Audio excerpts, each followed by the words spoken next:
Xin chào các bạn đã quay trở lại với kênh YouTube Ông Kính Đọc Truyện TV. Sau đây tôi xin đọc tiếp truyện Kiếm Đạo Độc Tôn tập 18 với tựa đề Lấy 2 đánh 1. Xin mời các bạn lắng nghe. Phốc, như hàng băng gặp phải nước sôi, kiếm ảnh dưới chưởng kình của Trương Hạo Nhiên hoàn toàn tan rã.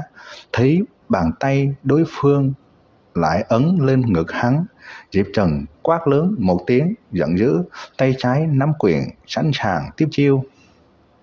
Kim cương vô lượng. Chiêu này là chiêu mạnh nhất trong Kim cương quyền, Diệp Trần sớm đã luyện đến cương nhu nhất thể, lúc này phối hợp với tâm trạng bộ bạo nộ, lập tức đẩy lên cảnh giới không thể tưởng tượng. Quyền phong của hai người vẫn chưa tiếp xúc đã phát ra những tiếng nổ lốp bốp. Trương Hạo Nhiên giật mình, hắn chưa bao giờ nhìn thấy kim cương quyền mãnh liệt đến vậy, quả thực không hề thua kém nhân cấp cao giai, nhưng như vậy thì đã làm sao? Tổng lượng và chất lượng nội khí hắn vẫn chiếm ưu thế áp đảo. Cút! Hàn kình phun lên, Trương Hạo Nhiên lực đạo lại tăng, một chưởng nhanh như chớp ấn lên nắm đấm Diệp Trần. Phanh! Băng xương vỡ vụn, Diệp Trần bị đánh lùi. Ngay lúc ấy, khóe miệng chảy ra một tia máu tươi, cánh tay trái mà từ nãy đến giờ hàn khí không ngưng ứa ra đã không thể dùng lực. Lúc này Diệp Trần chẳng còn để tâm đến những thứ khác. Cổ tay phải hơi rung, tinh cương kiếm hóa thành hàn mang sáng chói đâm thẳng ra, ác liệt mà phiêu dật. Rõ ràng cự ly rất gần nhưng lại mang đến cho người ta ảo giác rất xa. Trương Hạo Nhiên nhất thời có chút ngây người, tay trái đang chắp sau lưng cuống quýt thò ra định bắt lấy mũi kiếm. Ngô Tông Minh nhìn ngay ra cục diện, biết Diệp Trần dù có đả thương được Trương Hạo Minh thì bản thân cũng bị phế, hơn nữa còn bị phế ngay trước mặt hắn, bảo hắn sao có thể chấp nhận được. Liệt hỏa vô tinh, hỏa tinh văng khắp nơi. Ngô Tông Minh lao lên như tên bắn, quyền từ mặt bên đánh vào Trương Hạo Nhiên.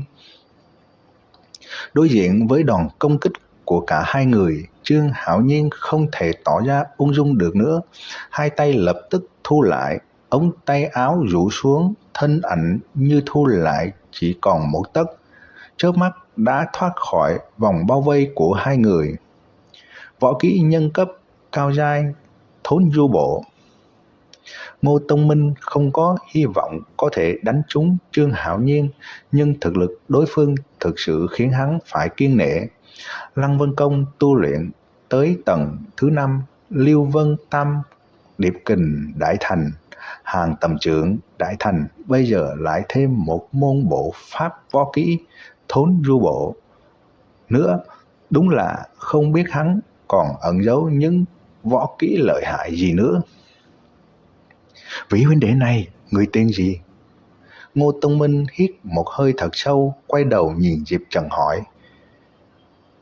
Diệp Trần đang thôi động nội khí, giải trừ hàn khí trên cánh tay trái, nghe vậy nói.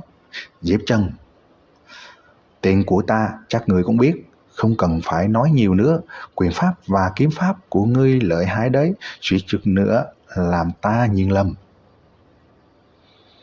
Lúc này một quyền của Diệp Trần hắn cũng để ý thấy, mặc dù Trương Hạo Nhiên không bị thương nhưng trong đệ tử ngoại môn có mấy người đỡ được một chưởng của Trương Hạo Nhiên.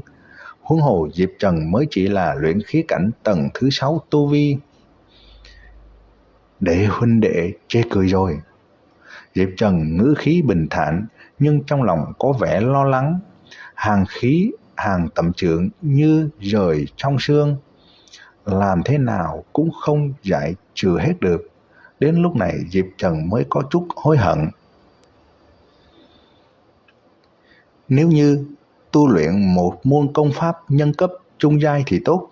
Lúc này chất lượng nội khí mặc dù không bằng Trương Hạo Nhiên, nhưng cũng không kém đến mức độ này, nhất định có thể giải trừ được hàn khí.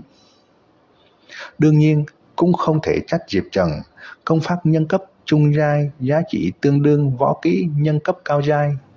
Với thân phận đệ tử ngoại môn như hắn không thể có được, mà một số công pháp nhân cấp trung giai lặt vặt, vũ kỹ các cũng có, chỉ là công pháp không phải muốn tu luyện là tu luyện, rất hao phí tinh lực và thời gian.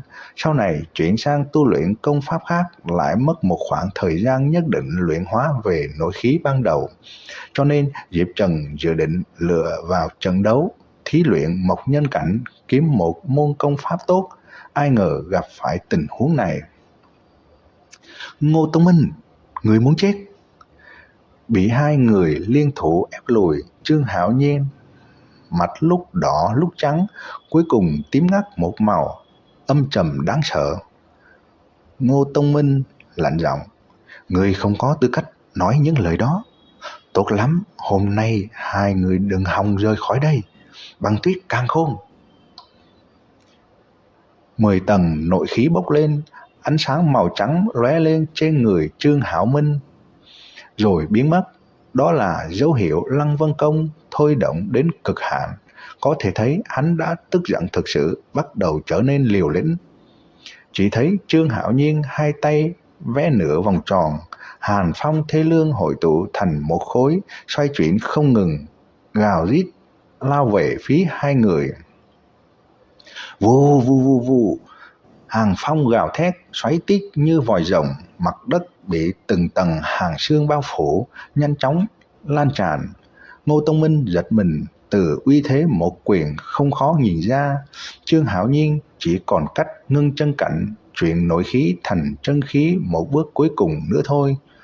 Nếu không căn bản không thể phát huy hàng tầm trưởng đến mức độ đó, đúng là chẳng khác gì bão phong tuyết thực sự. Liệt Hạo luyện nguyên. Ngô Tông Minh đã từ rất lâu rồi chưa được động dụng toàn bộ thực lực. Lần này ngay cả năng lực tiềm ẩn cũng tung ra, nhất thời sóng nhiệt như nước thủy triều, mặt hắn dần dần chuyển sang đỏ ửng, cuối cùng biến thành một miếng hỏa ngọc. Nhiệt khí cứ thế tràn ra, quần quẩn bay lên. Hai nắm tay hắn còn nóng hơn nữa, gần như sắp dung hòa, mang theo khí thế đáng sợ chờ đón khối hàng phong thê lương.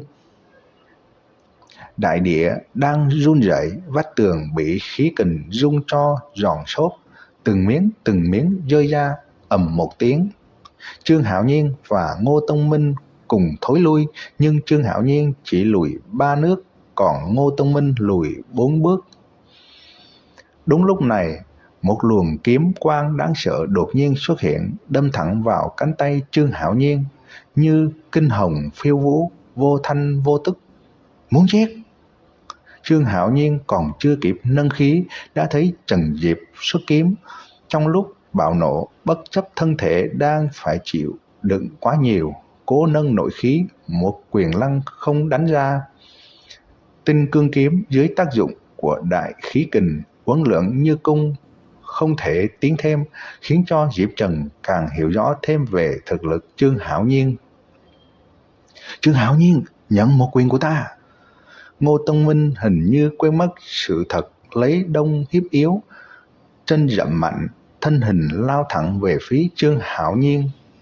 Không có đủ nội khí, Trương Hạo Nhiên không thể thi triển thốn du bộ, trong lòng hối hận vì đã cố ý một quyền một trượng giao thủ với Ngô Tông Minh, khóe miệng rỉ máu.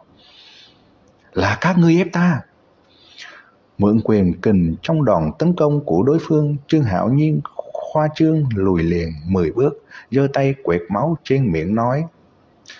Ngô Tông Minh nghe vậy, thầm nghĩ, tên này không lẽ còn võ kỹ chưa sử dụng sao?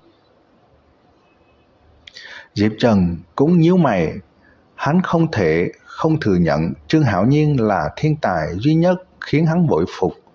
Mấy môn võ kỹ đều được hắn tu luyện đến lô hỏa thuần nhanh. Nghiêm nghị nhìn hai người, Trương Hạo Nhiên hai tay nắm quyền, lam quang mãnh liệt từ quyền phong thoát ra, cuối cùng hóa thành khí lưu màu xanh ra trời tuyệt đẹp. Các bạn vừa nghe xong truyện Kiếm Đạo Độc Tôn tập 18 với tựa đề Lấy 2 đánh 1. Ở video tiếp theo, tôi xin đọc tiếp truyện Kiếm Đạo Độc Tôn tập 19 với tựa đề Vị trí thứ 3. Xin mời các bạn chú ý lắng nghe. Xin chào và hẹn gặp lại các bạn.